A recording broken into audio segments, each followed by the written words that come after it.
Энэ хэсэгтээ бид та бүхэндээ татвар ерөнхий газарт хамтарсан цуглах мэдээллийнхаа өнөөдрийн 2 хэсгийн мэдээллийг өргөхөд бэлэн болсон байна. За студид маань татвар ерөнхий газрын олон нийтэд харилцагч үеийн татврын улсын байцаагч Батцангэл ирсэн байна. За өмнө нь бас та бас эренбэлийн мэдээллүүдийг бас хүргэжсэн шүү дээ тий. За өнөөдрийн хувьд болохоор нөөцтэй холбоотой мэдээллүүдийг хүргэж байгаа. Хоёулаа шууд мэдээлэлд оръё тий. За тэгээ. Тэгэхээр зэрэг түрүүн бид нар ярьж байгаа орхисон. Тэгээ нэмэгдсэн өртгийн албан татварыг Монгол улсын хувьд бол хуулиараа 3 янзын хувь хэмжээ байгаа. За Монгол улсын нутаг дэвсгэрт борлуулсан бараа бүтээгдэхүүн, импортоор оруулсан бараанд бол 10% нөөттөлнө.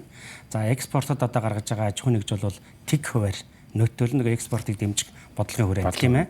За хөвөгч хүүтэй бас нөөтийн татвар байдаг. Авто бензин дизель түлшний хувьд бол 0-10% хооронд хэдэн үв байхыг нь засгийн газар тогтоодог. Ягаад тэгэхээр зэрэг манай улс чинь нөгөө нефтийн бүтээгдэхүүний хувьд бол үйлдвэрлэгч биш, эцсийн хэрэглэгч орн. Харин тийм. Тэгээд нөгөө олон улсын зах зээл үнийн зах зээлд нөлөөлж чаддаггүй үнэнд. Тэгэхээр зэрэг олон улсын зах зээл дээр үн өсчих юм бол манай дагаал өсчих гээд байдаг. Байнгын савлгаанд орших гээд байдаг. Тийм учраас энэ нефтийн бүтээгдэхүүнийг тогтвортой байлгахын тулд онцгой албан татвар, нэмэгдсэн өртгийн албан татвар, авто бензин дизель түлшний албан татвар гэсэн 3 татвараар хөвгч татварууд дандаа тавьж өгж байгаад.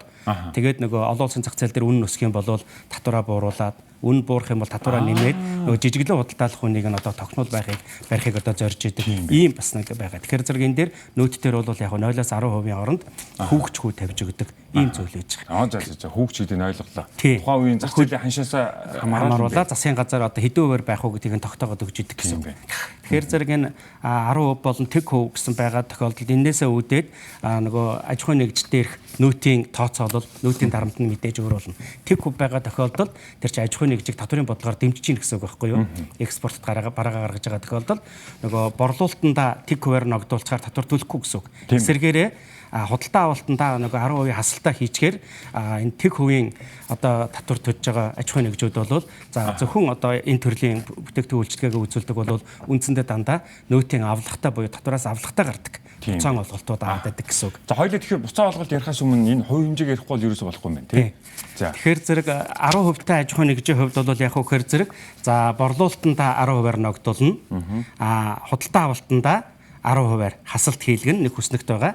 За тэгэхээр зэрэг энэ дээр яг хөөр зэрэг борлуулалтандаа ногдуулсан тэр 10%-аас худалдаа авалтандаа ногдуулж төлсөн хасалтаа хасгаар зөрүүг нь яг тухайн аж ахуй нэгж тайлан хугацааны эцэс татврын тайлангаа гаргаад төлж идэг гэсэн үг. Тэгэхээр энэ одоо зөрүү маань хэрвээ хасагт нэгтэй буюу одоо татврын албанаас татврын авлагатай гарчих юм бол татвар суудхан төлөгчийн хувьд бол яг нөө буцаан олголт, буцаан авалт үүсдэг гэсэн үг байж байгаа. Тэгэхээр зэрэг энэ хасалттай тэгэхээр нэмэгдсэн өртгийн албан татврын тухай хуулийн дээр мэдээж орлого талд нь бол шууд 10%-ийг тавьчихж байгаа. Нөгөө хасалтан дээр нь бол хуулиар хэд хэдэн шаардлагуудыг тавьж идэг. Худалдаа авсан бараа үйлчилгээндээ хасалтаа хийн. За ингийн тулд мэдээж тухайн тайлан хугацаанд тодтолж авсан байх ёстой, нөөтийн падантай байх ёстой, төлбөрийн баримт үлдэгдсэн байх ёстой гэсэн шаардлагууд тавигдаа явж идэг. Ийм зүйл байж байгаа. За дээр нь хувь тэнцвүүлж хасдаг бас цагаарам тохиолдлууд байж байгаа. Одоогийн хүчин төгөлдөр үйлчилж байгаа хуулийн дээр бол хэрвээ одоо барилга байгууламж худалдаж авах юм бол уг нь бол худалдаа авалтанд төлсөн нөөтөө шууд тасна гэдэг шүү дээ тий. Гэтэл барилга байгууламжинд төлсөн нөөтийг бол 10 жил хувь тэнцвүүлэн хувааж хасдаг. Нэг удаад нь бөөнөр нь буцааж олохгүй л гэсэн санаа ер нь бол байж ийн гэсэн үг тийм ээ. Тоног төхөөрөмж одоо худалдаж авсан тохиолдолд тоног төхөөрөмжөө худалдаа авалтанд одоо төлсөн нөөтийг бол 5 жилд хувь тэнцвүүлэн хасдаг ийм зүйл байж байгаа. За нөгөөхт нь бол одоо яг хөөр зэрэг бүр хасахгүй тохиолдлууд бас байдаг. Мэдээж тухайн аж ахуй нэгж байгууллага маань тухайн одоо худалдаа авалтаа хувийн хэрэглээндээ авсан байх юм бол хасахгүй. Нөгөө төлбөрийн баримтгүй байвал хасахгүй, тийм ээ. За суудлын автомашин жишээлхэд хасдаггүй. Жишээлхэд суудлын автомашин худалдаж авсан тохиолдолд суудлын автомашин төлсөн нөөтийг хасдаггүй. За нөөтөөс чөлөөлөгдөх бараа ажил үйлчлэгээ одоо худалдаж авсан байх юм бол тэр үнд нь одоо хасалт хийдгүүч гэдэг юм уу. Нэг хасалт тал дээр нь бол хуулийн бас нэгэн шаардлагууд орж ирж байна. Ягаад тэгэхээр зэрэг тэр хасалтаас үүдээд нөгөө ногдуулсан нөөт буурдаг. Учираас тэгж ийн гэсэн үг шүү дээ тий. За ингээд энэний дараагаар яадаг вэхээр зэрэг хэрвээ тухайн аж ахуй нэгж дээр нөгөө төлсөн татвараас нь ногдуулсан татвараас нь илүү хэмжээний хасалт үүсчих юм бол тухайн аж ахуй нэгжид нөөтийн буцаан олголт илүү төлөлт үүсчихнэ. За тэгээд илүү төлөлтийг нь бол яг хөөр зэрэг хуулийн дагуу буцаан олгох ийм зүйл байж байгаа. Тэгэхээр зэрэг түрүүнд бид нар хэлсэн буцаан олголтын 3 төрөл байгаа гэсэн чинь тийм ээ. Нэгдүгээрт нь бол одоо аж ахуй нэгж буюу суудхан төлөгчд буцаан олгох тохиолдол нь бол энэгээр тодорхойлогдно гэсэн үг. Ягаад тэгэхээр зэрэг ногдуулсан нөөтөөсөө одоо хасагдах нөөт нь илүү болчих юм бол илүү төлөлт үүсээ тэрийг буцааж олгоно гэж байна тийм ээ. За хоёрдугаарт нь бол нөөтийн буцаан олголтын хувьд бол хувь хүн л байгаа. хувь хүн буюу одоо иргэд Харин тий. нөгөө нэг татвар төлөгч иргэд гэж бид нар яриад байгаа тийм ээ. Тэгэхээр зэрэг татвар төлөгч иргэдийн хувьд бол буцаа олголт маань бол төлсөн татварын 20%-ийг буцааж олгож идэг ер нь бол тийм ээ. Дээр нь бол одоо бас нэмэгдсэн өртгийн албан төрийн тухай хууль заасны дагуу урамшууллын систем байж байгаа. Нөгөө төлбөрийн баримтаа бүртгүүлснийхаа төлөө бид нар чинь нэг бүртгүүлээд тэрэн дээр нэг суглаанд оролцдог үстэй тийм ээ. Сар болгон суглаа зохион байгуулдаг. Жишээлбэл өчигдөр бас нэг суглаа зохион байгуулж байгаа шиг байна тийм үү. За тэгэхээр зэрэг энэтэй холбоотойгоор яг ер нь бол энэ дээр нэг юу гарцсан байж байна. Хувь хүмүүс яадгүй хөр зэрэг миний нөөтийн буцаа олголт орохгүй байна. Миний одоо ингээд орсонгүй өдргээ яриад байдаг. Тэгэхээр энэ дээр бол хувь хүн иргэд бид нар бас хэд хэдэн зүйлийг анхаарах хэрэгтэй юм шиг байгаа. Тэр нь юу вэ нөхөр зэрэг за яг нэг талаасаа нэг аж ахуйн нэгж талаас нөгөө түрүүн хэлсэн нэг эцсийн хэрэглээнд одоо худалдаагүй бараа бүтээгдэхүүнийг эцсийн хэрэглээнд худалдсан юм шиг одоо ойлгуулад хүмүүс одоо би нөөт буцаа авах хэрэгтэй гэж ойлгоод байдаг юм зүйл үүж. Жишээлбэл одоо нэг үйлдвэрлэл үйлчилгээний зориулалттай барилга байгууламж зарчих юм бол тэр чинь эцсийн хэрэглээнд биш үстэй тий. Тэрийг ашиглаад үйлдвэрлэл үйлчилгээ явуулах гэдэг шүү дээ. Тэгэхээр зэрэг эцсийн хэрэглээнд буюу нөөт ногдох бараа биш болчих чинь гэсэн үг. За тусгай хэрэгцээний автомашин одоо жишээл ачааны машин нар бол мэдээж хувийн хэрэглээний юм хийгээд авахгүй тэрүүгээр чинь ачаа зөөгөөд үйлдвэрлэл явуулах гэдэг шүү дээ тий. Тэгэхээр зэрэг энэ тохиолдолд бол яг үгээр энэ чинь нөгөө эцсийн хэрэглээнд биш худалдаа авалт хийгдсэн тохиолдолд мэдээж нөөтийн буцаалт орохгүй гэсэн үг. За хоёрдугаарт нь бол одоо хувь хүмүүстээр нэлээд нийтлэг гардаг зүйлүүд бол нөгөө өндөр үнэтэй худалдаа авалтууд дээр миний нөөтийн буцаалт орохгүй байна. Өндөр үнэтэй үнийн дүнтэй худалдаа авалт гэдэг чинь орон сууц худалдаж авсан тохиолдол байж гэн, автомашин худалдаж авсан тохиолдлууд байж байдаг. Энэ дээр бас хэд хэдэн зүйлийг анхаарах хэрэгтэй юм шиг байгаа. За нэгдүгээрт нь бол орон сууц худалдаж авсан хүмүүсийн хувьд бол за ихэвчлэн нөгөө нэг банкны зээлээр авч явах шиг байна л да. Энэ тохиолдолд бол нэмэлт дандаа нөгөө барьцаалбарын гэрээ хийгдэх ёстой. Ер нь бол орон сууц худалдаж авсан тохиолдолд гол анхаарах зүйл бол үйл хөдлөл хэд хөрөнгийн гэрчилгээ нь тухайн татвар төлөгчийн нэр дээр гарсан байх ёстой. Харин тий. Гарсан байх ёстой. Тэгвэл буцаа олголт ороход тэр дээр банк барьцаалбарын гэрээ хийдэг нэмээд тэгвэл тэгэл болчихно гэсэн үг. Энэ дээр ингээд анхаарах ёстой. За автомашин худалдаж авсан хүмүүсийн хувьд бол бас одоо миний нөөтийн баримт орохгүй байна гэдэг. Бас яг адилхан нөгөө нэг лизингээр банк санхүүгийн байгууллагын одоо зээлээр авчдаг юм байна шүү дээ. Энэ тохиолдолд бол яг хөхөр зэрэг чинь нөгөө хөдлөх хөрөнгө учраас фидуцийн гэрээ гэж хэлдэг байхгүй юу? Ашиглагч эзэмшигчийн гэрээ гэж. Тэр фидуцийн гэрээ гэж юмыг нэмэлтээр хийгээд бүртгүүлчихээр зэрэг орчдөг. Тэгэхгүй энэ фидуц хийхгүйгээр явахаар зэрэг нөгөө машин чаар нястаа нөгөө банкны нэр дээр байгаад байдаг байхгүй юу? Тийм байна. Тэгэхээр зэрэг нөөтийн буцаа олголт нь орохгүй нөгөө тэр хүний худалдаж авсан гэж гэрчлэх боломжгүй болчихно гэсэн үг шүү дээ. Энэ бол тийм.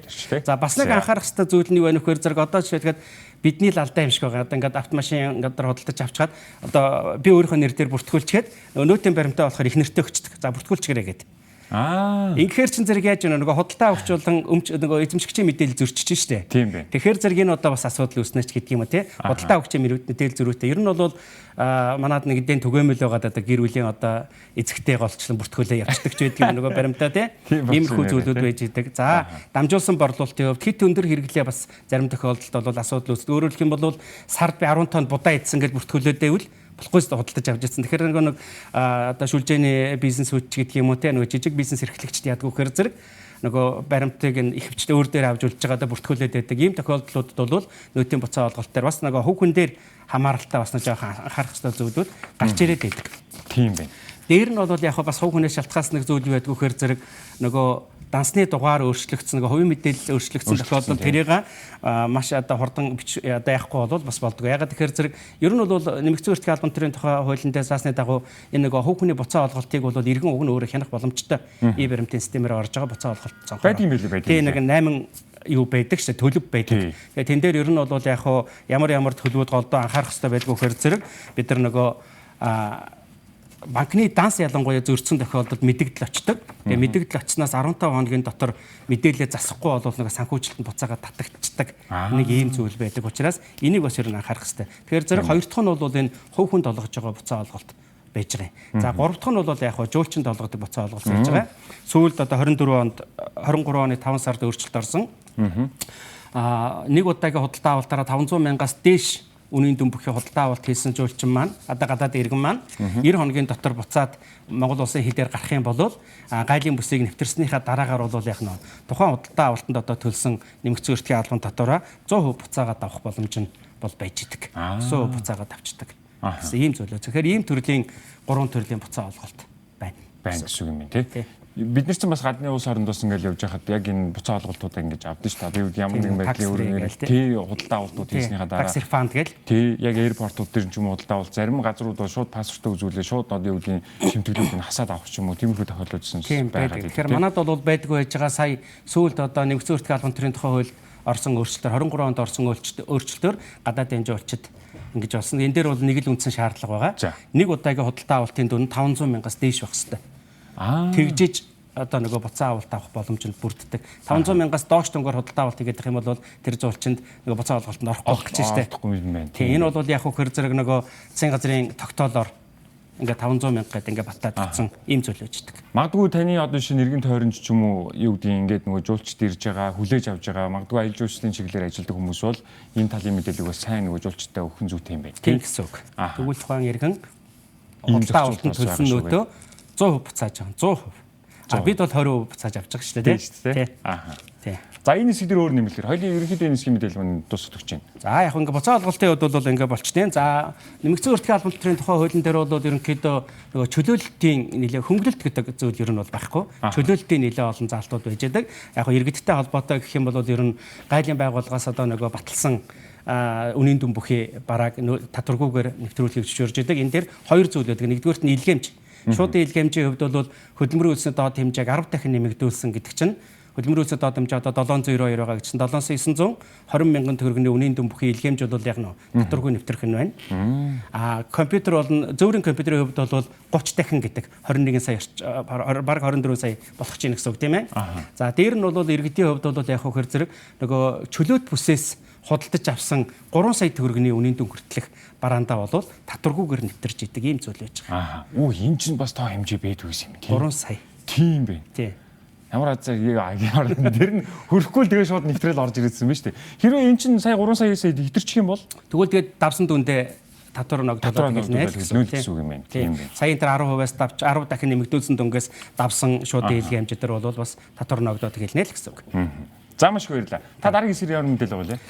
За дараагийн юугаар бол би хөрөнгийн татваруудын талаар мэдээлэл өгье гэсэн бодолтой байна. За баярлалаа танд. За баярлалаа. За ингээд үзэгч та бүхнийг бид татварын ерөнхий газрын олон нийтэд харилцагч үеийн татварын улсын байцаагч Батцэн Гэлтэй уулзууллаа.